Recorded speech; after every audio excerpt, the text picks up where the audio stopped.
సహాయము చేయండి. మిమ్మును ప్రేమించేవారు మీ ఆజ్ఞలను గైకొనేవారుగా ఉంటారని, మిమ్మును ప్రేమించేవారు బలముతో ఉదయించు సూర్యుని వలె ఉండురని మీ వాక్యం సెలవిస్తుంది. ఆ రీతిగా మేము ఉండగలుగుటకు కృపదయ చేయండి. మరొక పర్యాయము మీ వాక్యాన్ని మేము ధ్యానం చేసుకుంటూ ఉండగా మాలో ప్రతి ఒక్కరితో మీరు మాట్లాడండి. ప్రభా, మీ వాక్యము ద్వారా మాలో ప్రతి ఒక్కరిని దర్శించండి. ఆయన మీరే కనికరించి కృపదయ చేయమని మా రక్షకుడైన యేసుక్రీస్తు మహోన్నతమైన నామంలో ప్రార్థన చేస్తున్నాము తండ్రి. ఆమేన్.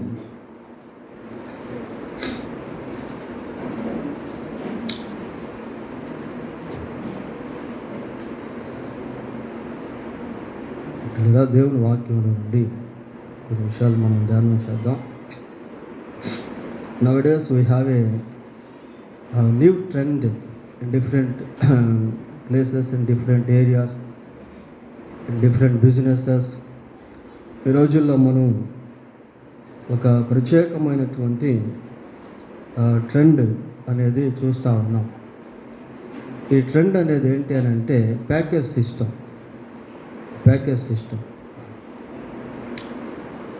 ఒక బాబుని స్కూల్లో మనం చేర్పించాలని తీసుకెళ్ళామనుకోండి,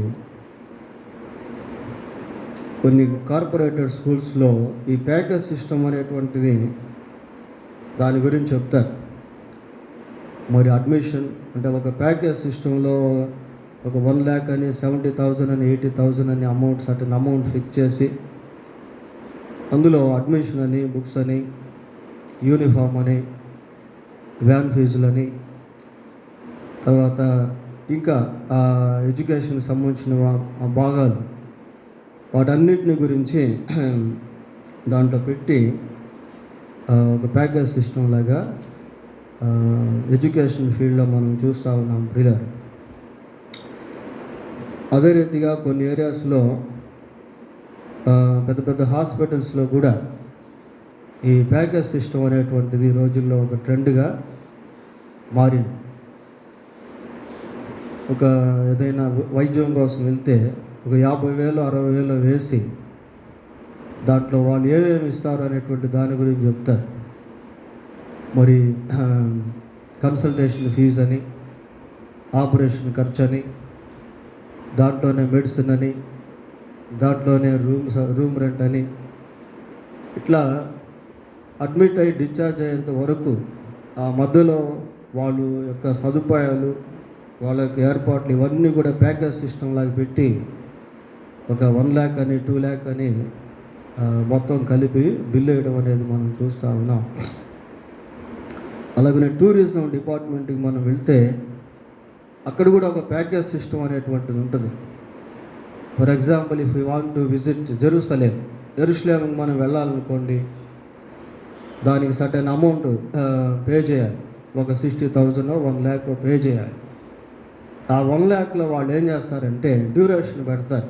7 days అని 10 days అని పెట్టి దాంట్లో ఫ్లైట్ టికెట్ ఖర్చులు, భోజనానికి సంబంధించినటువంటి ఖర్చులు, అక్కడ ట్రావెలింగ్ ఎక్స్పెండిచరు, ప్రయాణ ఖర్చులు, తర్వాత వాళ్ళు ఏమేమి ప్లేసెస్కి తీసుకువెళ్తారో అది యోర్దాన్ నది అని, మృత సముద్రం అని, యేసుప్రభు యొక్క తెరవబడిన సమాధి అని, దావీదు కోట అని, వెయిలింగ్ వాల్ అని, ఇట్లాగా ఆ ప్యాకేజ్ సిస్టంలో అవన్నీ కూడా వాళ్ళు పొందుపరచుబడి ఉంటాయి ప్రియులారా.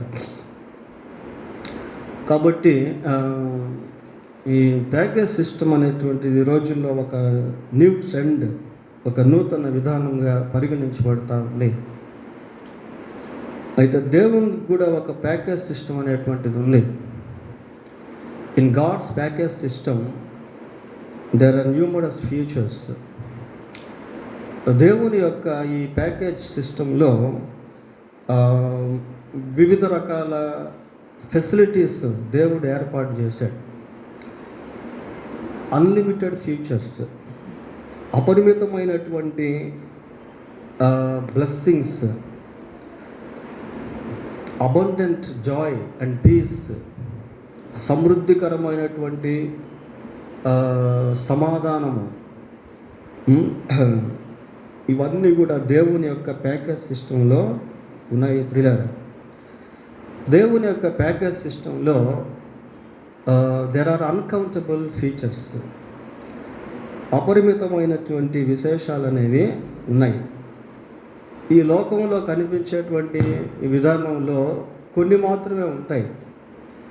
డ్యూరేషన్ కొంతకాలమే ఉంటుంది. కానీ if you know the God's package system, దేవుని యొక్క ఈ ప్యాకేజ్ సిస్టమ్ విధానాన్ని మనకు అర్థమైతే వాటన్నిటిని కూడా మనం స్వతంత్రించుకునేదానికి అవకాశం అనేది ఉంటుంది ప్రియులారా. అయితే దేవుని యొక్క ఈ ప్యాకేజ్ సిస్టంలో మనం ఏం చేయాలి అంటే, we know need to pay anything. మనం ఏది కూడా చెల్లించాల్సినటువంటి పని లేదు. నీకు ఆరోగ్యం బాగలేకపోయినా దానికి దేవుడు స్వస్థత ఇస్తాడు, నువ్వు డబ్బు ఖర్చు పెట్టాల్సిన పని లేదు. Everything that we need will be met in God's package system. ఈ దేవుని యొక్క ప్యాకేజ్ సిస్టంలో మన అవసరతలు అన్నీ కూడా తీర్చబడతాయి. అయితే మనం ఏం చేయాలంటే ఒకే ఒకటి చేయాలి ప్రియులారా. అది ఒక్కటి చేస్తే దేవునికి సంబంధించినవన్నీ కూడా మనం స్వతంత్రించగలుగుతాం. దేవుని యొక్క డివైన్ ప్యాకేజ్ సిస్టంలో, హెవెన్లీ ప్యాకేజ్ సిస్టంలో చాలా ఉన్నాయి. కానీ అవన్నీ మనం ఈరోజు ధ్యానం చేయట్లేదు. కానీ కొన్ని విషయాలు మాత్రం మనం జ్ఞాపకం చేసుకోబోతున్నాం. అయితే దీంట్లో ఉన్నటువంటి ఈ శ్రేష్టమైనటువంటి వాటిని మనం అనుభవించాలంటే మనం చేయాల్సింది ఒకే ఒకటి ఉంది. ఏంటి అంటే యేసుక్రీస్తునందు విశ్వాసం ఉంచడం. ఏం చెప్పండి? Believing in Jesus Christ. యేసుక్రీస్తునందు విశ్వాసము ఉంచుట. దీన్ని మనం ఎప్పుడైతే చేయగలుగుతామో ఆ దేవుని యొక్క ఆ ప్యాకేజ్ సిస్టంలో ఉన్నవన్నీ కూడా మనం పొందుకునేటువంటి వారంగా ఉంటాం. కనుక ఇది చాలా ప్రాముఖ్యమైనటువంటి విషయం. సరే, మొట్టమొదటిగా అసలు దేవుని ప్యాకేజ్ సిస్టంలో ఏమేమి ఉన్నాయో ఒకసారి పరిశీలిద్దాం. అపోస్తుల కార్యములు 10వ అధ్యాయము, అపోస్తుల కార్యములు 10వ అధ్యాయము 43వ వచనాన్ని చదువుకుందాం. ఆయన యందు విశ్వాసం ఉంచువాడెవడో వాడు ఆయన నామం మూలముగా పాప క్షమాపణ పొందునని ప్రవక్తలందరూ ఆయన గూర్చి సాక్ష్యము ఇచ్చున్నారు. ప్రియులారా, దేవుని యొక్క ప్యాకేజ్ సిస్టమ్ అనేటువంటిది బైబిల్ గ్రంథంలో మనకు చాలా స్పష్టంగా కనబడుతుంది. దీంట్లో ఒక ఫీచర్ ఏంటి అని అంటే, ఎవరైతే యేసుక్రీస్తునందు విశ్వాసం ఉంచుతారో వారు ఏం పొందుకుంటారట? పాప క్షమాపణ పొందుకుంటారు. They will receive the forgiveness of sin. పాప క్షమాపణ పొందుకుంటారు. లోకములో ఇవ్వలేనటువంటివి దేవుని ప్యాకేజ్ సిస్టంలో ఉన్నాయి ప్రియులారా. అవి ఎక్కడా మనకు దొరకవు, ఎవరు దాన్ని ఇవ్వలేరు. ఈ పాప క్షమాపణ అనేటువంటిది లోకంలో ఎక్కడ కూడా మనం కొనలేము, ఎవ్వరు కూడా దాన్ని మనకి ఇవ్వలేరు. దేంట్లో కూడా అది మనకు కనబడదు. ఒక దేవుని యొక్క ప్యాకేజ్ సిస్టంలో మాత్రమే పాప క్షమాపణ అనేటువంటిది ఉంది. ఈ పాప క్షమాపణ అనేటువంటిది చాలా ప్రాముఖ్యమైనది. బైబిల్లో మనం చూస్తాం, ఏ భేదమును లేదు, అందరూ పాపము చేసి there is no any difference. ఎటువంటి భేదం అనేది లేదు. అందరూ కూడా పాపం చేసి, లోకంలో ఉన్న ప్రజలందరిలో కూడా పాపం అనేటువంటిది ఉంది. కాబట్టి ప్రతి మనిషి పాపం చేశాడు కనుక ప్రతి మనిషికి ఏం కావాలి? పాప క్షమాపణ కావాలి. ఒక మనిషి పాపం చేసినప్పుడు ఎన్నటెన్నటికీ కూడా దేవుని దృష్టిలో అతడు నిర్దోషి కాలేదు. ఒక్క తప్పు చేసినా, ఒక్క పాపం చేసినా దేవుని దృష్టిలో వాళ్ళు దోషులే. ఆదాము ఎన్ని పాపాలు చేశాడు? He did only one mistake. ఒకే ఒక తప్పు చేశాడు. ఏం చేశాడు? తినొద్దన్న వృక్ష ఫలాన్ని తిన్నాడు. ఒకే ఒక మిస్టేక్ ప్రియులారా. So he was accounted as guilt. అతను ఆ ఒక్క తప్పును బట్టి దోషిగా ఎంచబడ్డాడు. నహూము గ్రంథము 1వ అధ్యాయం 3వ వచనం చదువుదాం. నహూము గ్రంథం 1వ అధ్యాయం 3వ వచనం.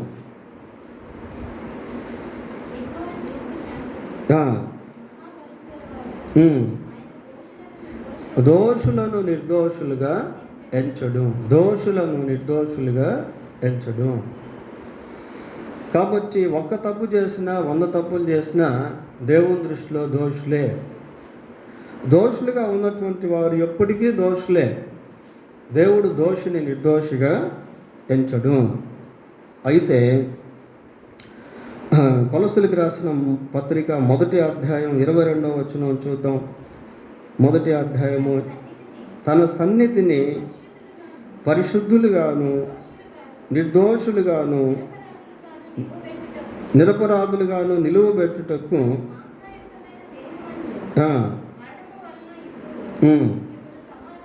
చాలు. యేసుక్రీస్తు యొక్క శిలువ మరణం గురించి ఇక్కడ చూస్తా ఉన్నాం. యేసుక్రీస్తు శిలువలో మరణించటం వలన దోషులమైనటువంటి మనము నిర్దోషులముగాను, అపరాధులమైనటువంటి మనము నిరపరాధులముగాను ఎంచబడ్డాం. కనుక ఎప్పుడైతే మనం యేసుక్రీస్తునందు విశ్వాసం ఉంచుతామో then we will be blessed people. మనం ఆశీర్వదింపబడినటువంటి వారంగా మారుతాం. 32వ కీర్తన 1-2 వచనాలు చూడండి. 32వ కీర్తన, తన అతిక్రమములను పరిహారము నొందినవాడు, తన పాపమునకు ప్రాయశ్చిత్తము నొందినవాడు ధన్యుడు. యెహోవా చేత నిర్దోషి అని ఎంచబడినవాడు ధన్యుడు. దేవుని చేత నిర్దోషిగా ఎంచబడేటువంటి వాడు, అతిక్రమముల విషయమై పాపం విషయమై పరిహారం నొందినవాడు ధన్యుడు. Who are the blessed people on this earth. ఈ భూమి మీద ధన్యులు ఎవరు అంటే పాప క్షమాపణ పొందినటువంటి వారు. అయితే ఇక్కడ ఒక్క విషయం మనం గుర్తుపెట్టుకోవాలి అందరూ, ఏంటి అని అంటే, ఈ భూమి మీద మనం ఎప్పుడైతే సజీవంగా ఉంటామో ఆ సజీవంగా ఉన్న క్షణంలోనే సమయంలోనే ఈ పాప క్షమాపణ అనేది పొందుకోవాలి. మరణించిన తర్వాత we can't receive the forgiveness of sin after death. మరణం తర్వాత ఈ పాప క్షమాపణ అనేటువంటిది మనము పొందుకోలేము. మార్క్స్ వార్త 2వ అధ్యాయం 10వ వచనం చదువుకుందాం. మార్క్స్ వార్త 2వ అధ్యాయం 10వ వచనం. అయితే పాపములు క్షమించుటకు భూమి మీద మనుష్య కుమారునికి అధికారము కలదు. భూమి మీద మనుష్య కుమారునికి అధికారము కలదు. కనుక యేసుక్రీస్తు ప్రభు ఈ భూమి మీదనే తన రక్తాన్ని చిందించాడు. కనుక ఈ భూమి మీద ఉన్నప్పుడే పాప క్షమాపణ మనం పొందుకోగలుగుతాం. యేసు ప్రభువును సిలువ వేసింది ఎక్కడ? పరలోకంలోనా, నరకంలోనా, భూలోకంలోనా? భూలోకంలో సిలువ వేస్తారు. యేసు ప్రభు యొక్క రక్తం భూమి మీద చిందించబడింది. కనుక ఈ భూమి మీద మనం సజీవంగా ఉన్నప్పుడే పాప క్షమాపణ పొందుకోగలుగుతాం. ఈ పాప క్షమాపణ అనేటువంటిది పరలోకంలో దొరకదు, పాతాళంలో కూడా దొరకదు. We can find out the forgiveness of sin only on this earth. ఈ భూమి మీద మాత్రమే మనం పాప క్షమాపణ అనేది పొందగలుగుతాం. మరి పాప క్షమాపణ పొందాలంటే ఏం చేయాలి? యేసుక్రీస్తునందు విశ్వాసం ఉంచాలి. ఇది ఒకటి గాడ్స్ ప్యాకేజ్లో ఉన్నటువంటి ఒక గొప్ప ఫీచర్, ఇది విశిష్టత. రెండవదిగా యోహాను సువార్త 1వ అధ్యాయము 12వ వచనం చదువుకుందాం. తన్ను ఎందరు అంగీకరించిరో వారికి అందరికీ, అనగా తన నామమందు విశ్వాసం ఉంచిన వారికి దేవుని పిల్లలగుటకు ఆయన అధికారం అనుగ్రహించును. నేను ప్రారంభంలో ఒక మాట చెప్పాను. ఏంటి అంటే, దేవుని ప్యాకేజీలో ఉన్నటువంటి వాటిని మనం పొందుకోవాలి అంటే మనమంతా ఏం చేయాలి? యేసుక్రీస్తునందు విశ్వాసం ఉంచాలి. యేసుక్రీస్తునందు విశ్వాసం ఉంచటం వలన మనం మొదటిగా పాప క్షమాపణ పొందుతాం. రెండవదిగా యేసుక్రీస్తునందు విశ్వాసం ఉంచటం వలన మనం దేవుని పిల్లలుగా ఎంచబడతాం. ఆయన యందు విశ్వాసం ఉంచేవారు దేవుని పిల్లలగుటకు అధికారము అనుగ్రహించును. చూడండి, మనం ఎప్పుడైతే దేవుని పిల్లలం అవుతామో దేవునికి సంబంధించినవన్నీ కూడా మనం అయిపోతాయి.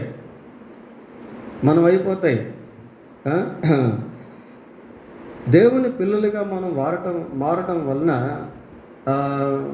వీ విల్ బికమ్ హెయిర్, అంటే వారసులంగా మారుతాం. ఆ వారసత్వపు స్థితిని దేవుడు మనకి ఇస్తాడు. గలతీ పత్రిక 4వ అధ్యాయము 6-7 వచనాలు చదువుకుందాం. 4వ అధ్యాయం. మీరు కుమారులై ఉన్నందున నాయన తండ్రి అని మొరపెట్టు.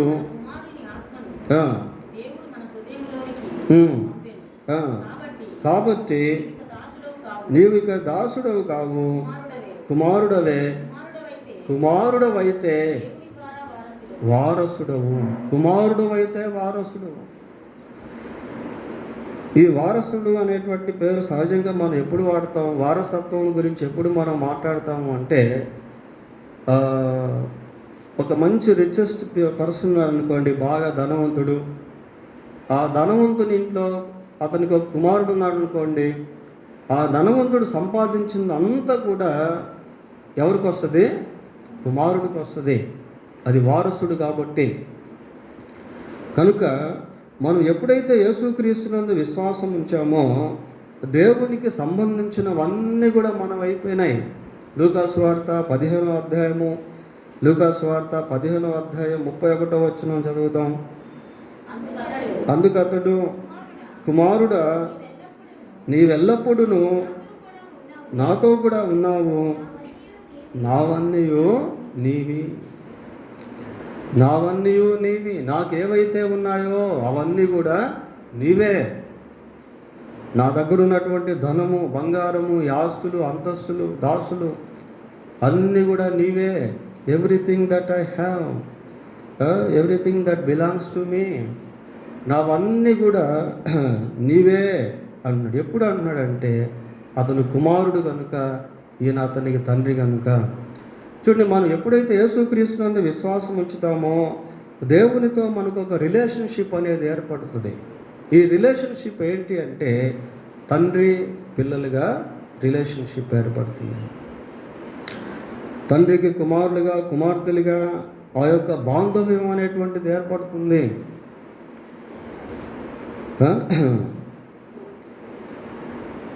యోహాను రాసిన మొదటి పత్రిక 3వ అధ్యాయము, మొదటి 2 వచనాలు చూడండి. మనము దేవుని పిల్లలమని పిలువబడినట్లు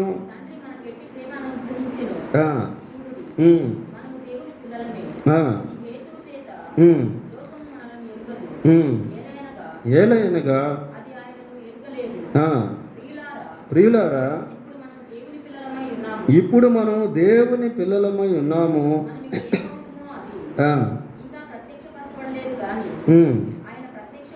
ఆయన ప్రత్యక్షమైనప్పుడు ఆయన ఉన్నట్లుగానే ఆయనను చూతుము గనుక ఆయనను పోలి ఉందమని జరుగుతుంది. We will be like Christ because Jesus Christ is the Son of God. యేసుక్రీస్తు దేవుని కుమారుడుగా ఎలాగైతే కనిపిస్తూ ఉన్నాడో, పిలువబడుతూ ఉన్నాడో, క్రీస్తునందు విశ్వాసం ఉంచినటువంటి వారందరూ కూడా దేవుని పిల్లలుగా పిలువబడతారు, ఎంచబడతారు. క్రీస్తును పోలినటువంటి వారముగా మనం ఉంటాం. యేసుక్రీస్తు ప్రభు ఆకాశ మండలానికి వచ్చినప్పుడు ఆయనకు సంబంధించినటువంటి వారి యొక్క శరీరాలు ఆయన మహిమ గల శరీరానికి సమరూపమైనటువంటివిగా మారుస్తాయి. క్రీస్తు ప్రభు యొక్క స్వారూప్యము, స్వభావము మనలో చోటు చేసుకుంటుంది. పోతే దేవుని యొక్క ప్యాకేజ్ సిస్టంలో ఇంకా ఏమేమి ఉన్నాయి అని మనం పరిశీలన చేసినట్లయితే, మూడవదిగా the seal of the Holy Spirit, పరిశుద్ధాత్మ ముద్ర అనేటువంటిది ఇందులో పొందుపరచబడి ఉంది. ఎఫెసీ పత్రిక మొదటి అధ్యాయము 13వ వచనం చదువుదాం. సత్యవాక్యమును మీ రక్షణ సువార్తను విని ఏందట క్రీస్తునందు విశ్వాసం ఉంచి, దీన్ని మనం ఎప్పుడూ మర్చిపోకూడదు. దేవునికి సంబంధించినటువంటి నిధులను మనం స్వతంత్రించుకోవాలి అంటే మనం చేయాల్సిన మొట్టమొదటి పని ఏంటి? యేసుక్రీస్తునందు విశ్వాసం ఉంచాలి. యేసుక్రీస్తునందు విశ్వాసం ఉంచడం వలన మనం పాప క్షమాపణ పొందుతూ ఉన్నాం. యేసుక్రీస్తునందు విశ్వాసం ఉంచడం వలన మనం దేవుని పిల్లలముగా మారుతూ ఉన్నాం. యేసుక్రీస్తునందు విశ్వాసం ఉంచటం వలన వాగ్దానము చేయబడిన ఆత్మచేత ముద్రింపబడితే, the seal of the Holy Spirit. పరిశుద్ధాత్మ యొక్క ముద్ర అనేది మనం క్రీస్తునందు విశ్వాసం ఉంచటం వలన మన పైన వేయబడుతుంది. అది గాడ్ సీల్, దేవుని యొక్క ముద్ర. యేసుక్రీస్తునందు విశ్వాసం ఉంచిన ప్రతి ఒక్కరి పైన దేవుని యొక్క ముద్ర అనేటువంటిది వేయబడుతుంది. ప్రియులారా, ఈ ముద్ర అనేటువంటిది లేకపోతే అది అధికారపూర్వకమైనదిగా ఉండలేదు. ఒక డాక్యుమెంట్ మనం రాసి ఆ డాక్యుమెంట్ పైన ముద్ర వేసి సీల్ వేసి దానిపైన ఎప్పుడైతే సంతకం చేస్తామో అప్పుడే ఆ డాక్యుమెంట్కి విలువ అనేటువంటిది కలుగుతుంది. అంతా రాసిన తర్వాత సీల్ అనేది లేకపోయినట్లయితే, ఆ సిగ్నేచర్ అనేటువంటిది లేకపోయినట్లయితే అది ఇన్వాలిడ్, అది చల్లదు ప్రియులారా. కాబట్టి యేసుక్రీస్తునందు మనం ఎప్పుడైతే విశ్వాసం ఉంచుతామో అప్పుడు దేవుడు మనకు ఒక ముద్ర వేస్తాడు పరిశుద్ధాత్మ ద్వారా. So we will become his people. మనం ఆయన ప్రజలముగా గుర్తించబడతాం. ఆయన మనకు దేవుడిగా, మనం ఆయనకు ప్రజలముగా గుర్తించబడతాం. ఈ సీల్ అనేటువంటిది చాలా ప్రాముఖ్యమైంది. ఈ ముద్ర అనేటువంటిది చాలా ప్రాముఖ్యమైంది. బైబిల్లో మనం చూస్తాం, అపోస్తుల కార్యములు 20:28 దేవుడు తన స్వరక్తం ఇచ్చి సంపాదించిన తన సంఘము అంటాడు. తన సంఘము, హీస్ చర్చ్. దేవుడు తన స్వరక్తం ఇచ్చి సంపాదించిన సంఘము అనటం లేదు. అక్కడ ఏమంటున్నాడు? తన సంఘము, హీస్ చర్చ్. యెషయా గ్రంథం 26:19 ఒకసారి చూడండి. యెషయా గ్రంథం 26:19 మృతులైన ఎవరు? నీవారు, యువర్ పీపుల్. మృతులైన నీవారు బ్రతుకుతురు. ఎవరి శవములట? నా వారి శవములు. చూడండి, ఆ లెటర్స్ మనం చాలా జాగ్రత్తగా అబ్జర్వ్ చేయాలి. బైబిల్లో ప్రతి అక్షరం, ప్రతి పదము చాలా ప్రాముఖ్యమైంది. అవి మనకు అర్థం కాకపోతే దేవుని వాక్యాన్ని మనం అర్థం చేసుకోలేం. మృతులైన నీవారు, మృతులైన నీవారు. ఆ నీ అనేటువంటిది ఒక రికగ్నైజేషన్, ఒక గుర్తింపు. నా వారి శవములు సజీవములగును, మై పీపుల్, నా వారి. ఆ నా అనేటువంటిది ఒక రికగ్నైజేషన్. నా పేరు పెట్టబడిన నా జనులు, నా జనులుగా పిలువబడేటువంటి వారికి నా పేరు పెట్టబడి ఉంది. క్రిస్టియన్స్ అంటే క్రీస్తుకు సంబంధించినటువంటి వాళ్ళు. ప్రియులారా, మనం ఎప్పుడైతే యేసుక్రీస్తునందు విశ్వాసం ఉంచుతామో అప్పుడు ఈ ముద్ర అనేటువంటిది వేయబడుతుంది. ఇది చాలా ఇంపార్టెంట్. ఇది ప్రకటన గ్రంథం 21:27 చదువుదాం. ప్రకటన 21. గొర్రె పిల్ల యొక్క జీవ గ్రంథమందు వ్రాయబడిన వారే, జీవ గ్రంథమందు వ్రాయబడిన వారే. యేసుక్రీస్తు ప్రభువుకి ఒక గ్రంథం ఉంటుంది. ఆ గ్రంథం పేరు జీవగ్రంథం. ఆ గ్రంథంలో ఎవరి పేర్లు ఉంటాయి అని అంటే, ఎవరైతే యేసుక్రీస్తునందు విశ్వాసం ఉంచుతారో వాళ్ళ పేర్లు ఆ జీవ గ్రంథంలో రాసుంటారు, రిజిస్టర్ అయి ఉంటాయి ఆ పేర్లు. ఆ? ఆ జీవ గ్రంథంలో ఎవరి పేరైతే ఉండదో వాళ్ళు ఎక్కడికి వెళ్తారు? అగ్నిగుండంలో పడవేయబడతారు. అది మనకి 20వ అధ్యాయంలో కనిపిస్తుంది, ప్రకటనలో. ఎవని పేరైతే జీవ గ్రంథమందు ఉండదో వాడు అగ్నిగుండంలో పడవేయబడును. So when we believe in Christ, we will have a seal of the Holy Spirit. మనం యేసుక్రీస్తునందు ఎప్పుడైతే విశ్వాసం ఉంచుతామో పరిశుద్ధాత్మ ముద్ర అనేటువంటిది మనకు వేయబడుతుంది. మన పేరు దేవుని యొక్క జీవ గ్రంథంలో రాయబడుతుంది. ఇది ఒకటి. ఎన్నైనా ఇప్పటికీ 3 అయినాయి. 4వదిగా దేవుని యొక్క ప్యాకేజ్ సిస్టంలో ఇంకా ఏమేమి ఉన్నాయి అనేది మనం పరిశీలిస్తూ ఉన్నాం. పేతురు రాసిన మొదటి పత్రిక 1వ అధ్యాయము 8-9 వచనాలు చదువుదాం.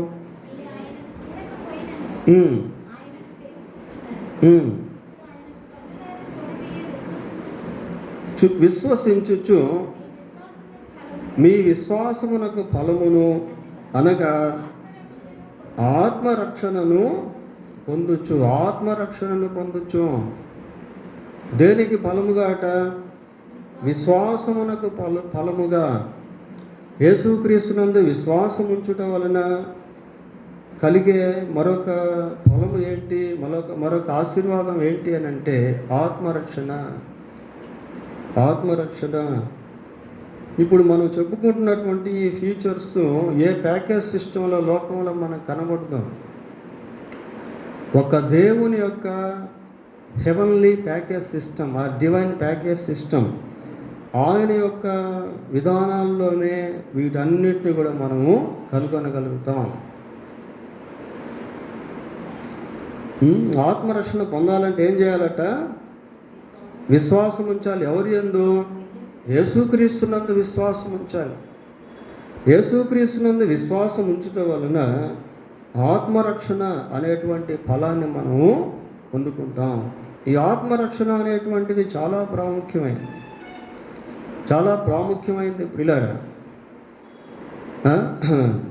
ఎందుకు అంటే ఆత్మకు రక్షణ అనేటువంటిది లేకపోతే ఆ ఆత్మ భయంకరమైనటువంటి బాధ, శ్రమ, వేదన అనుభవించేటువంటిదిగా ఉంటుంది. కొన్నిసార్లు మనం ఏమనుకుంటాము అంటే కొంచెం థియాలజికల్గా ఆలోచన చేస్తే ఈ శరీరంలో ఉన్నప్పుడే ఆత్మ బాధ అప్పుడప్పుడు అనుభవిస్తూ ఉంటుంది.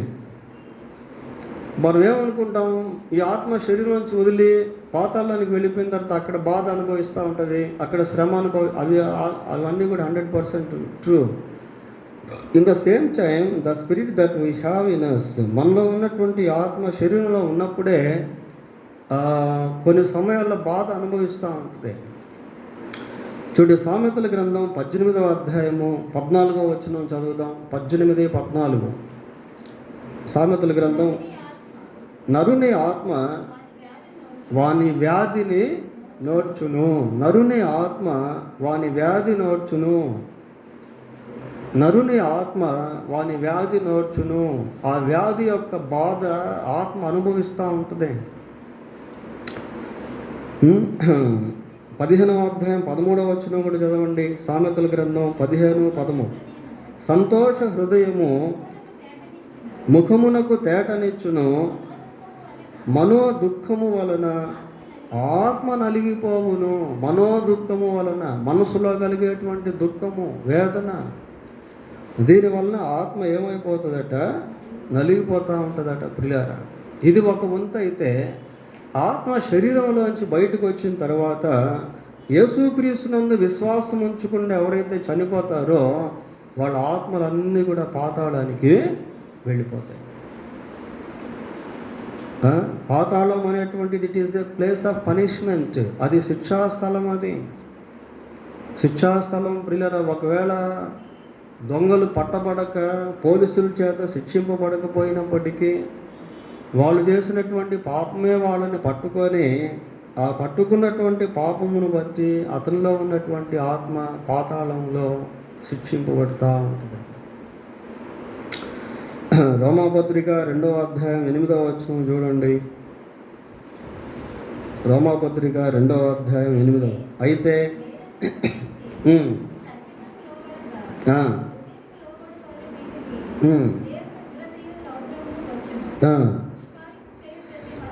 దుష్కార్యము చేయు ప్రతి మనుష్యుని ఆత్మకు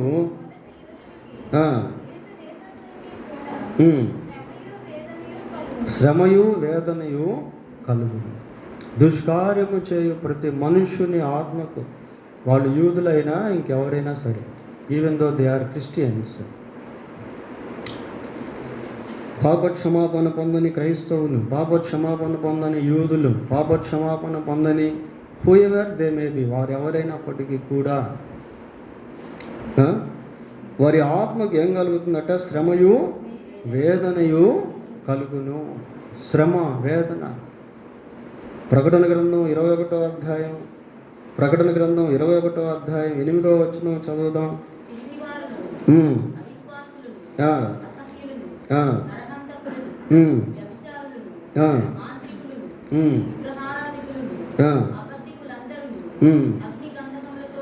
అగ్ని గంధకములతో మండు గుండములో పాలు పొందుదురు, ఇది 2వ మరణము. అగ్ని గంధకములతో మండు గుండములో పాలు పొందేది ఏంటి అంటే ఈ ఆత్మలు, ప్రియులారా, నరహత్య చేసినటువంటి వాళ్ళు యొక్క ఆత్మలు అగ్నిగుండంలో వేయబడతాయి. అక్కడ ఉన్నటువంటి ఆ లిస్టులో ఎవరైతే ఉన్నారో వాళ్ళ యొక్క ఆత్మలు ఎక్కడికి వెళ్తాయి అంటే అగ్ని గంధకములతో మండు గుండములో పడవేయబడతాయి. అక్కడ అగ్ని గంధకములతో మండుతూ ఉంటుంది ప్రియులారా. అగ్ని ఆరుదం, it is very terrible place. అది ఎంతో భయంకరమైనటువంటి స్థలం. ఎందుకు ఆత్మలన్నీ అక్కడ పడ్డాయి అంటే ఆత్మలకు రక్షణ అనేటువంటిది రాలేదు. ఎందుకు ఆత్మలకు రక్షణ రాలేదు? వాళ్ళు యేసుక్రీస్తునందు విశ్వాసము ఉంచలేదు. చూడండి, దేవుని వాక్యం చాలా స్పష్టంగా, చాలా క్లియర్గా తెలియజేస్తూ ఉంది ప్రియులారా. ఆయనందు విశ్వాసం ఉంచినటువంటి వారు ఆ విశ్వాసమునకు ఫలము అనగా ఆత్మరక్షణ పొందొచ్చు. చాలా స్పష్టంగా ఆత్మరక్షణ గురించి దేవుడు రాయించాడు ప్రియులారా. కనుక ఎవరైతే యేసుక్రీస్తునందు విశ్వాసం ఉంచుతారో వారి ఆత్మకు రక్షణ అనేటువంటిది వస్తుంది. ఇప్పుడు క్రీస్తు యేసునందున్న వారికి ఏ శిక్షా విధియో లేదు. రోమా 8:1 ఆ మాటలు మనం చదువుతాం. కనుక ఈ దేవుని యొక్క ప్యాకేజ్ సిస్టంలో ఆత్మరక్షణ అనేటువంటిది ఉంది. That is no one can give on this earth the salvation of the spirit. ఈ ఆత్మరక్షణను భూలోకంలో ఎక్కడ కూడా ఎవరు ఇవ్వలేరు ప్రియులారా. అది కేవలం దేవుని యొక్క ప్యాకేజ్ సిస్టంలో మాత్రమే మనకు కనబడుతుంది. పోతే 5వదిగా పేతురు రాసిన మొదటి పత్రిక 1వ అధ్యాయం 9వ వచనం చదవండి.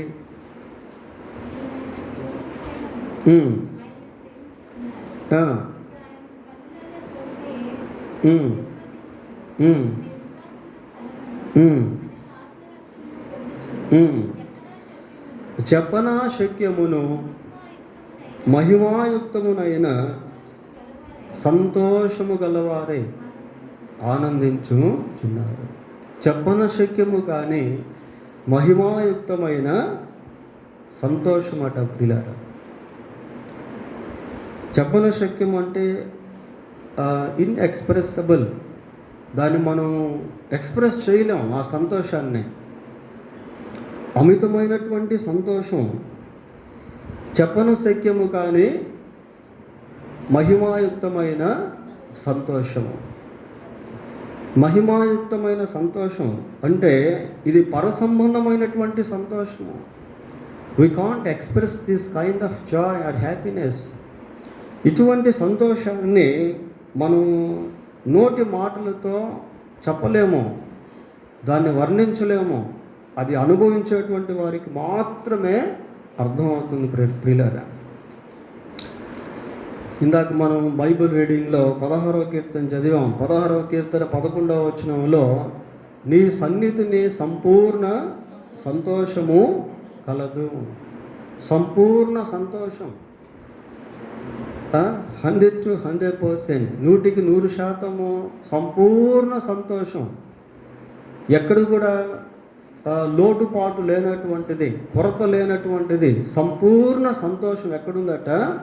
ఆయన సన్నిధిలో ఉంది. దాన్ని మనం అనుభవించేటట్టు దేవుడు చేస్తాడు. ఇది కూడా ఎప్పుడు అంటే ఈ పైన కింద మనం ఇందాక చదువుకున్నదంతా ఒకటే వచనం. యేసుక్రీస్తునందు విశ్వాసం ఉంచినటువంటి వారి జీవితాల్లో చెప్పన శక్యము కానీ మహిమాయుక్తమైన సంతోషం అనేది ఇవ్వబడుతుంది పిల్లరా. We can't by this kind of happiness even though we spend crores of money. కోట్ల కొలది ధనాన్ని ఖర్చు పెట్టినప్పటికీ ఇటువంటి సంతోషం ఈ లోకంలో ఎక్కడ కూడా లేదు.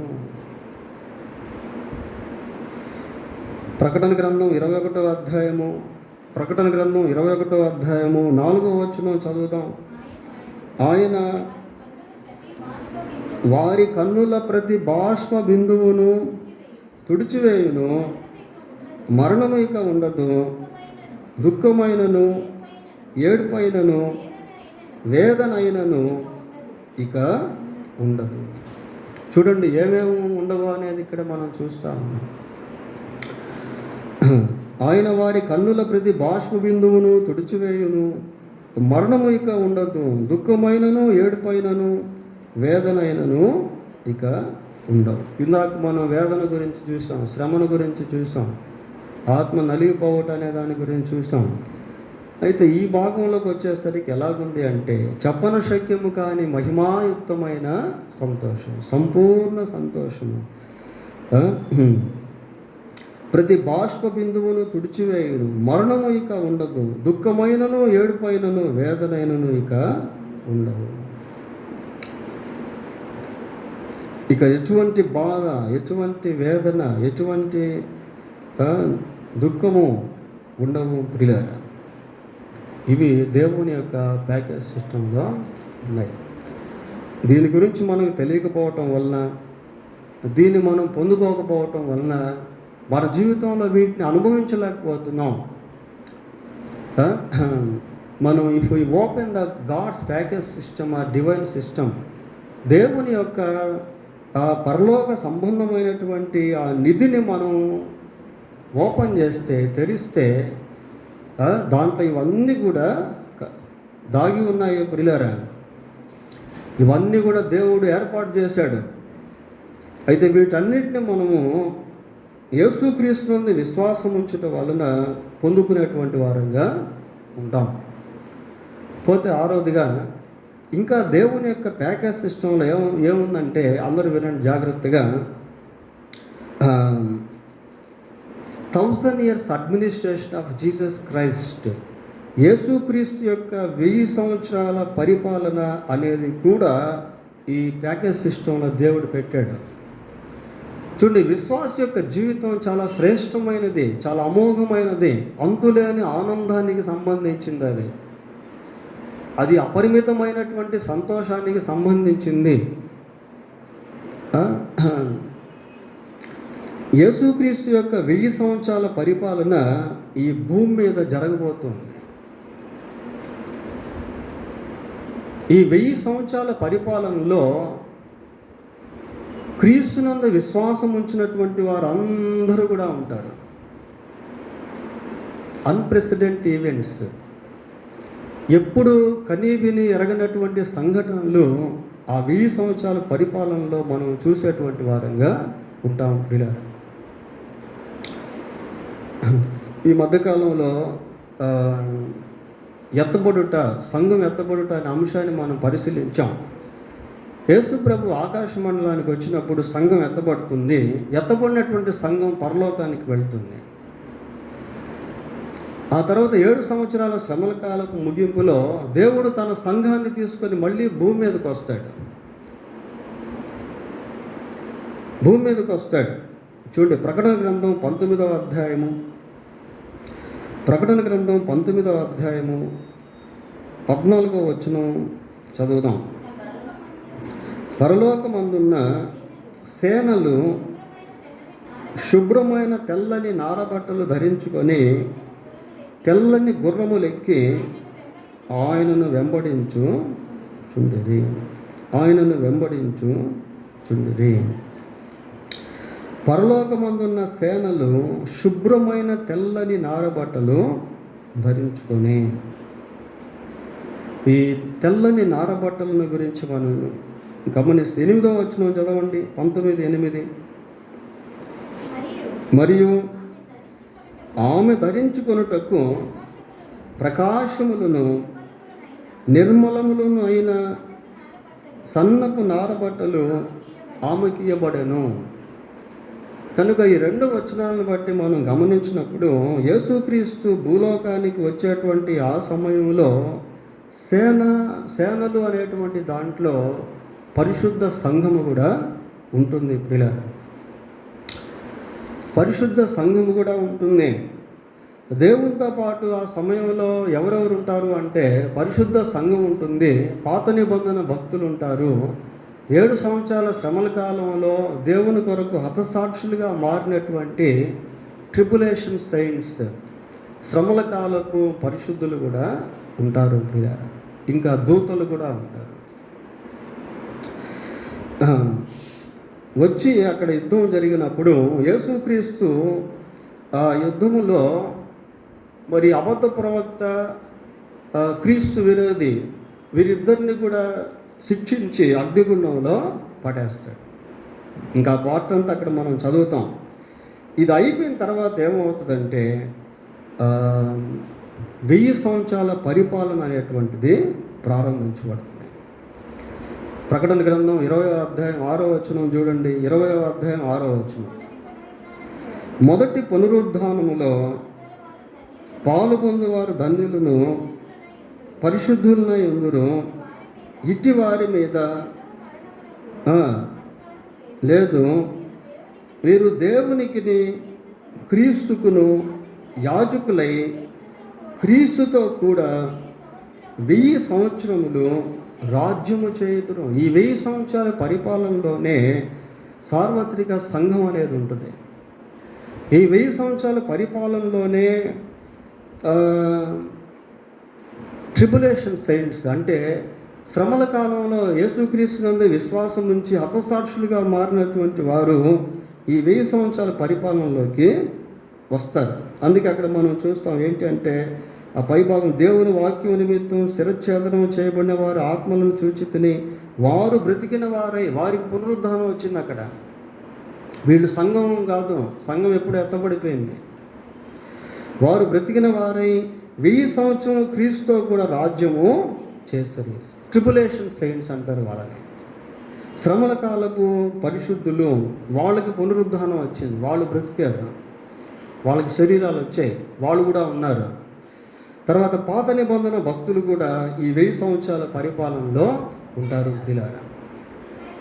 అప్పుడు ఇదే భూమి మీద యేసుక్రీస్తు ప్రభు యెరూషలేమును రాజధానిగా చేసుకొని 1000 సంవత్సరాలు పరిపాలిస్తారు.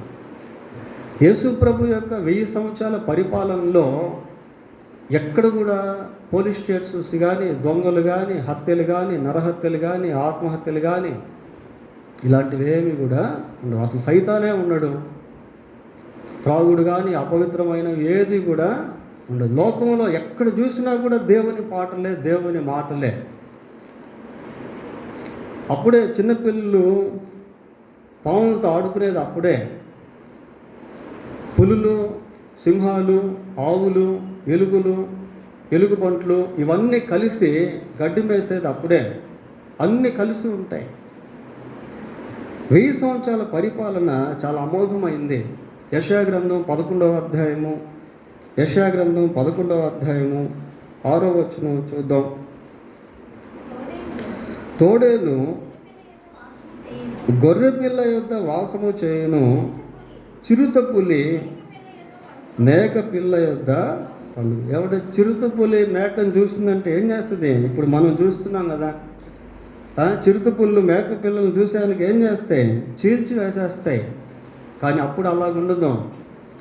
ఇప్పుడు మనం చూసినటువంటి ఈ దృశ్యాలు, అప్పుడు మనం చూడబోయేటువంటి దృశ్యాలు సంపూర్తిగా వ్యత్యాసంతో కూడినవిగా ఉంటాయి. ఆ,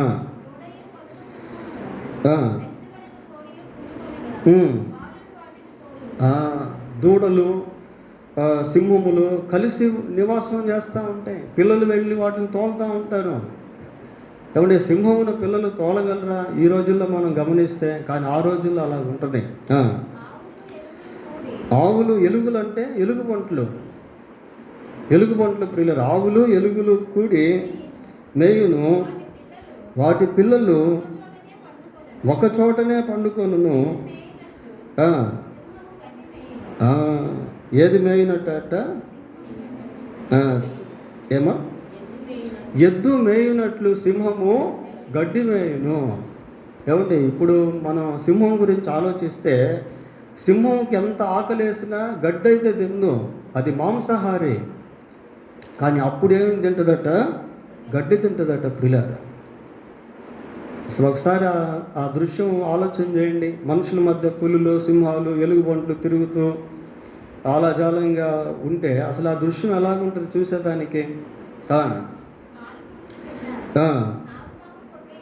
పాలు తాగేటువంటి పిల్లలు ప్రియులారా ఎంత ఉంటారు? బేబీస్, ఒక 2 years, 1.5 year బేబీస్ పిల్లలు పాము ఎక్కడ ఆటలాడతారట? నాగుపాము పుట్ట యొద్ద ఆటలాడును. నాగుపాము ఉండేటువంటి స్థలంలో చిన్న చిన్న పాలు తాగేటువంటి పిల్లలు వెళ్ళి ఆడుకుంటూ ఉంటారట ప్రియులారా. మిడనాగు పుట్ట మీద పాలు విడిచిన పిల్ల తన చెయ్యి చాచును. మిడనాగులు భయంకరమైనటువంటివి, భయంకరమైన విషంతో కూడినటువంటివి, చిన్న పాములు ప్రియులారా. మిడనాగు అంటే అది కాటేస్తే ఇంకా తిరుగులా ఖచ్చితంగా చనిపోవాల్సిందే. అంత భయంకరమైనటువంటి పాయిజన్ దాంట్లో ఉంటుంది, విషం దాంట్లో ఉంటుంది. అయితే మిడనాగులు ఉండేటువంటి ఆ పుట్టల దగ్గర చిన్న చిన్న పిల్లలు వెళ్ళి ఆడుకుంటూ ఉంటారు. ఆ పుట్టల దగ్గరే, పాముల దగ్గర. నా పరిశుద్ధ పర్వతం అన్నంతటా ఏ మృగమును హాని చేయదు, నాశనము చేయదు. సముద్రము జలముతో నిండి ఉండునట్లు లోకము యెహోవాను గూర్చిన జ్ఞానముతో, ఎక్కడ చూసినా దేవుడే, దేవుని పాటలే, దేవుని మాటలే ప్రియులారా. లోకం అంతా కూడా ఇప్పుడు సముద్రం నీళ్లతో ఎలాగైతే నిండి ఉంటుందో, లోకం అంతా కూడా దేవుని యొక్క జ్ఞానంతో నింపబడి ఉంటుంది. దేవుని యొక్క జ్ఞానంతో నింపబడడం అంటే ఏంటి? బైబిల్తో నింపబడటం కాదు. దేవుని యొక్క జ్ఞానంలో న్యాయం ఉంటుంది. ఆ న్యాయం లోకంలో ఎక్కడికి వెళ్ళినా ఉంటుంది. దేవుని యొక్క జ్ఞానంలో ప్రేమ ఉంటుంది. లోకంలో ఎక్కడికి వెళ్ళినా ప్రేమ ఉంటుంది. యథార్థత ఉంటుంది. లోకంలో ఎక్కడికి వెళ్ళినా యథార్థత ఉంటుంది.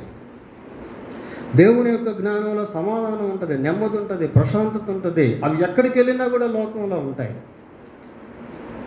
అటువంటిది the 1000 years administration of Jesus Christ. ఎక్కడ కరువులు ఉండవు, కరువులు ఉండవు ప్రియులారా.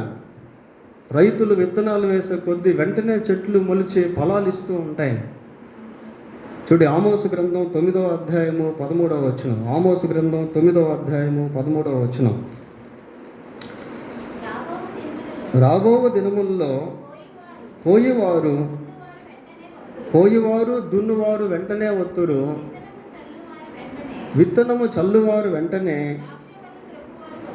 ద్రాక్ష పళ్ళు త్రొక్కువారు వత్తురు. చూడండి ప్రియులారా, సమృద్ధికరమైనటువంటి పంటలు, ఎక్కడ కూడా అకాల నష్టాలు ఉండవు. వాతావరణంలో శ్రేష్టమైనటువంటి స్థితి, క్రమంతో కూడినటువంటి ఋతుచక్రాలు, ప్రియులారా ఋతుపవనాలు, ఇవన్నీ కూడా దేవుని యొక్క ఆ 1000 సంవత్సరాల పరిపాలనలో అన్నీ ఒక క్రమమైనటువంటి విధానంలో ఉంటాయి. పర్వతముల నుండి మధురమైన ద్రాక్ష రసము స్రవించును, కొండలన్నీ రసధారలగును. అసలు చూడండి, ఇంటా ఉంటే ఎలాగున్నాయి, ఎంత ప్రశాంతత, ఎంత నెమ్మది, ఎంత సంతోషం, ఎంత ఆహ్లాదకరంగా ఉంటాయి. అటువంటి ఒరిజినల్ నేచర్, నిజమైనటువంటి ప్రకృతి అనేది అప్పుడు అలాగుంటుంది ప్రియులారా. గ్రీనరీస్, ఇంకా ఆహారము.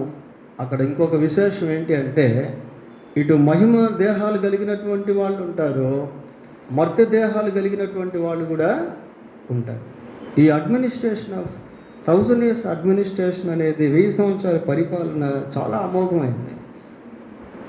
అది ఎట్లాగంటే మహిమ దేహం కలిగినటువంటి వాళ్ళు, మర్త్య దేహం కలిగినటువంటి వాళ్ళు ఇద్దరు కలిసి ఉంటారు. ఫర్ ఎగ్జాంపుల్, పునరుద్ధానుడైనటువంటి యేసుక్రీస్తు ప్రభు శిష్యులు తలుపు వేసుకొని రూమ్లో ఉంటే ఆయన అలాగే వచ్చేసాడు. తలుపులు మూసున్నాయి కానీ పునరుద్ధానుడైనటువంటి ప్రభు వాళ్ళ మధ్యకి అలాగే వచ్చేసాడు. అక్కడ యేసు ప్రభుకున్నటువంటి శరీరమేమో మహిమ శరీరము, శిష్యులకున్నటువంటి శరీరమేమో మర్త్య శరీరము. ఆ విధానంలో ఉంటుంది 1000 years అడ్మినిస్ట్రేషన్ అనేది. చాలా ఆశ్చర్యమైనటువంటిది, చాలా శ్రేష్టమైనటువంటిది. ఆ 1000 సంవత్సరాల పరిపాలనలో మనం అందరం కూడా ఉండాలంటే ఏం చేయాలి? యేసుక్రీస్తునందు విశ్వాసము ఉంచాలి. యేసుక్రీస్తునందు విశ్వాసం ఉంచినటువంటి వారే ఆ 1000 సంవత్సరాల పరిపాలనలో ఉండగలుగుతారు ప్రియులారా. తరువాత మరి దేవునికి ఒక శ్రేష్టమైనటువంటి పట్టణం అనేది ఉంది. ఆ పట్టణం పేరు ఏంటి అంటే హోలీ సిటీ, పరిశుద్ధ పట్టణం. ఈ హోలీ సిటీ అనేది ఈరోజు ప్రపంచంలో ఎక్కడా లేదు ప్రియులారా. ఎందుకంటే ఏ పట్టణానికి వెళ్ళినా ఆ పట్టణంలో పాపం, ఆ పట్టణంలో అపవిత్రత, ఆ పట్టణంలో దుర్మార్గత, ఆ పట్టణంలో దుష్టత్వం. కానీ దేవుని యొక్క పట్టణం పేరే పరిశుద్ధ పట్టణం, హోలీ సిటీ. అది ఎక్కడి నుంచి వస్తుందంటే పరలోకం నుండి వస్తుంది. యేసుక్రీస్తు నుండి విశ్వాసం వచ్చినటువంటి వారందరూ కూడా ఈ పట్టణంలో కనిపిస్తారు ప్రియులారా. యేసుక్రీస్తు నుండి విశ్వాసం వచ్చినటువంటి వారందరూ ఈ పట్టణంలో కనిపిస్తారు. దాన్ని ఏమంటారు అంటే తేజోవాసుల స్వాస్థ్యము అంటారు. తేజోవాసులు అంటే వెలుగు సంబంధులు. ఆ పట్టణంలో తేజోవాసులు ఉంటారు, వెలుగు సంబంధులు ఉంటారు. నీతిమంతులు తమ తండ్రి రాజ్యంలో సూర్యుని వలె తేజరిల్లుదురు. మత్తయి సువార్త 13వ అధ్యాయంలో ఉంటుంది అన్నమాట. ప్రకటన గ్రంథం 5వ అధ్యాయము 11వ వచనం ఒకసారి చూడండి.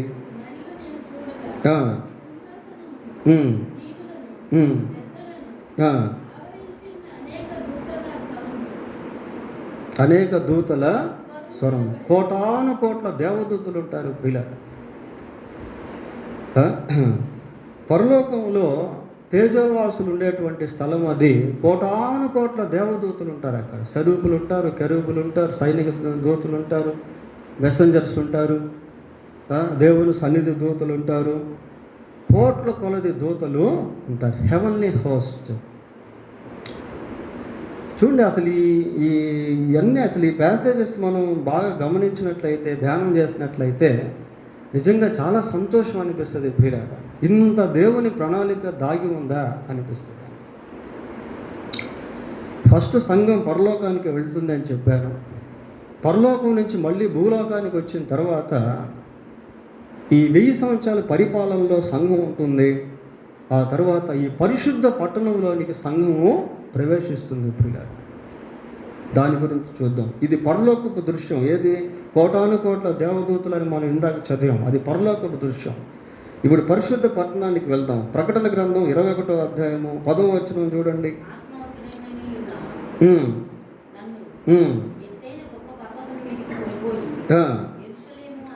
యెరూషలేము అను పరిశుద్ధ పట్టణము దేవుని మహిమ గలదై పరలోకమందున్న దేవుని యొద్ద నుండి దిగివచ్చుట నాకు చూపాను. ఇది పరలోకము కాదు కానీ పరలోకము నుండి దిగివచ్చుచున్న పరిశుద్ధ పట్టణం ప్రియ. దీన్ని నూతన యెరూషలేము అని కూడా పిలుస్తారు. అసలు ఈ పట్టణం చాలా అమోఘమైనటువంటిది, చాలా శ్రేష్టమైనటువంటిది. 11వ వచనం చదివితే, దాని అందలి వెలుగు దగదగా మెరియు సూర్యకాంతముల వంటి అమూల్య రత్నమును. దాని లోపల వెలుగు, దాని లోపల వెలుగు ప్రియ. ఆ పట్టణం లోపల ఉండేటువంటి వెలుగు అలా ఉంటుంది. మనం ఏదైనా ఈ జ్యువెలర్సీ షాప్కి వెళ్తే అక్కడ ఎలాగుంటాయి, మొత్తం లైట్లతో అలంకరించుతారు. మనం కాలు పెడితే ఏమైనా మాసిపోద్దేమో అన్నట్టు అనిపిస్తూ ఉంటుంది. ఇక్కడే అట్లా ఉంటుంది. అక్కడ చూడండి అసలు ఎలాగుందో. దీనికి సాటి లేనటువంటిది ప్రియులారా. దాని యందు వెలుగు దగదగా మరియు సూర్యకాంతము వంటి అమూల్య రత్నమును పోలి ఉన్నది. 18వ వచనం చదువుదాం. ఆ పట్టణపు ప్రాకారము సూర్యకాంతములతో కట్టబడేను. పట్టణము స్వచ్ఛమైన స్ఫటికముతో సమానమైన శుద్ధ సువర్ణముగా ఉన్నది. దాని యొక్క వర్ణన రాస్తా ఉన్నాడు. ప్రహరీ గోడ, కాంపౌండ్ వాల్ ఎలాగుందట.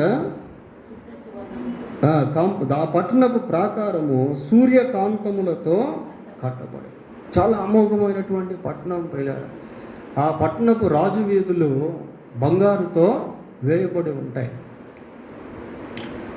రాజవీధులు బంగారంతో పోల్చబడ్డాయి ప్రియులారా. అది కూడా అక్కడ మనం చూస్తాం. 21వ వచనం చదవండి.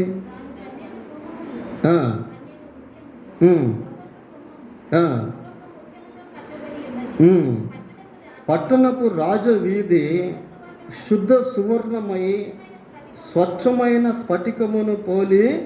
పట్టణపు రాజవీధి, హైవే అంటాం కదా, అది రాజవీధులు ఎలాగో. రాజవీధి ఎలాగుందంటే శుద్ధ సువర్ణమయి, శుద్ధ సువర్ణమయి. చాలా శ్రేష్టమైనటువంటి పట్టణము ప్రియులారా. చాలా శ్రేష్టమైనటువంటి పట్టణం. 23వ వచనం.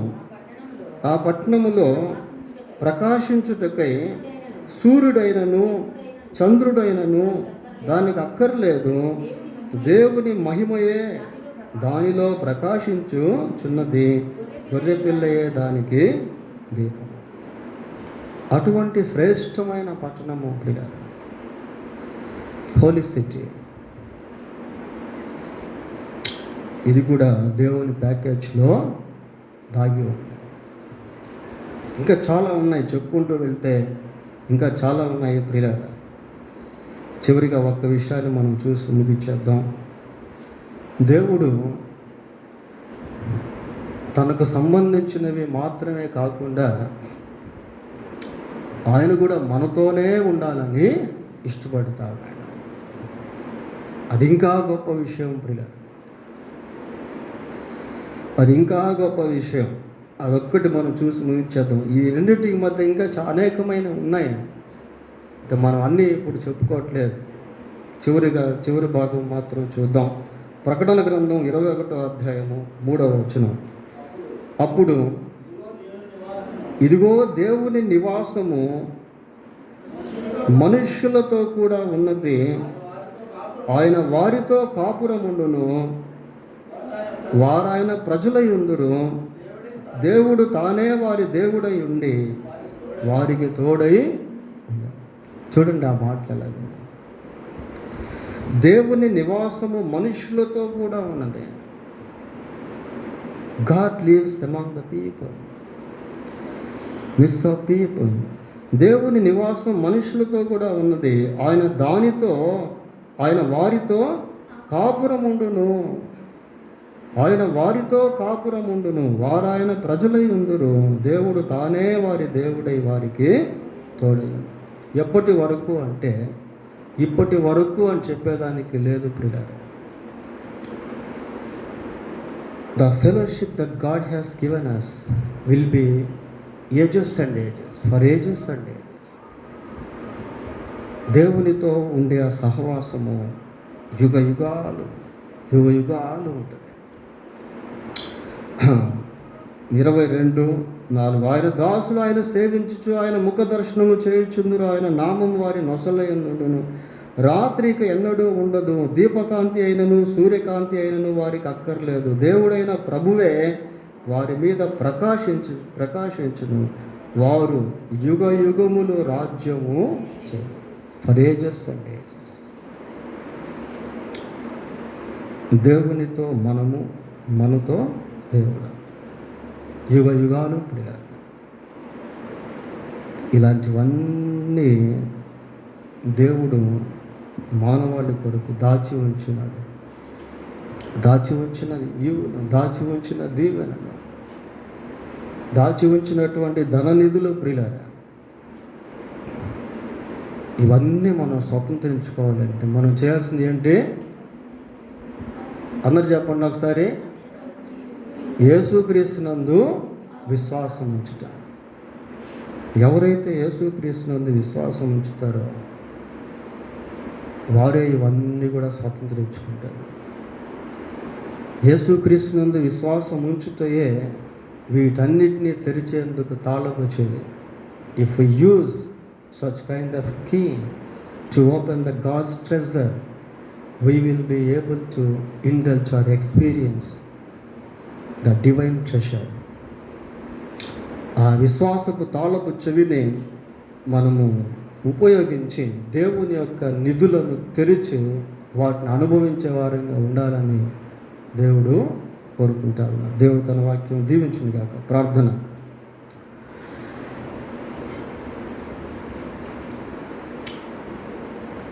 కనికరము కలిగిన మా తండ్రి, పరిశుద్ధుడు అయిన మా దేవా, మీకు వందనాలు, స్తోత్రాలు.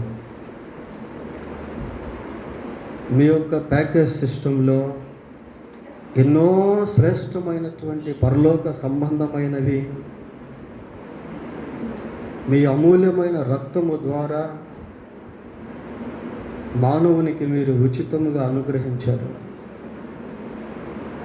ప్రభువా, మీ అందరి విశ్వాసము ద్వారా వీటిని మేము పొందుకుంటాము అని, అనుభవించేవారుగా ఉంటాము అని ఈ సందేశంలో మేము విన్నాము. మాలో ఇంకా ఎవరైనా విశ్వాసం ఉంచకపోతే మీ యందు విశ్వాసం ఉంచుటకు మీ పరిశుద్ధాత్మ కార్యం దయతో జరిగించండి. ఇంకా అనేకమైనవి మీరు దాచి ఉంచారు ప్రభు. మిమ్మల్ని ప్రేమించే వారి కొరకు మీరు ఏమి సిద్ధపరిచారో అవి మా కంటికి కనబడవు, మా హృదయమున గోచరము కావు, మా చెవికి వినపడవు. ఆయన మీకు వందనాలు, స్తోత్రాలు చెల్లిస్తున్నాను. మా పట్ల మీకున్న ఈ అనంతమైన ప్రణాళికను బట్టి ప్రభువా మీకు వందనాలు, స్తోత్రాలు చెల్లిస్తున్నాం. మా సంఘములో ఈ సందేశం వినే ప్రతి ఒక్కరిలో వీటిని స్వతంత్రించుకుంటూ కృప దయచేయండి. ప్రపంచవ్యాప్తంగా మిమ్మల్ని ఎరగినటువంటి ప్రజలు సత్యాన్ని గుర్తించి తెలుసుకొని ప్రభువా మీ యందు విశ్వాసం ఉంచి ఆయన మీకు సంబంధించినటువంటి వాటిని పొందుకుంటూ కృప దయచేయమని మా రక్షకుడైన యేసుక్రీస్తు పరిశుద్ధమైన నామములో ప్రార్థన చేస్తున్నాము తండ్రి. ఆమేన్.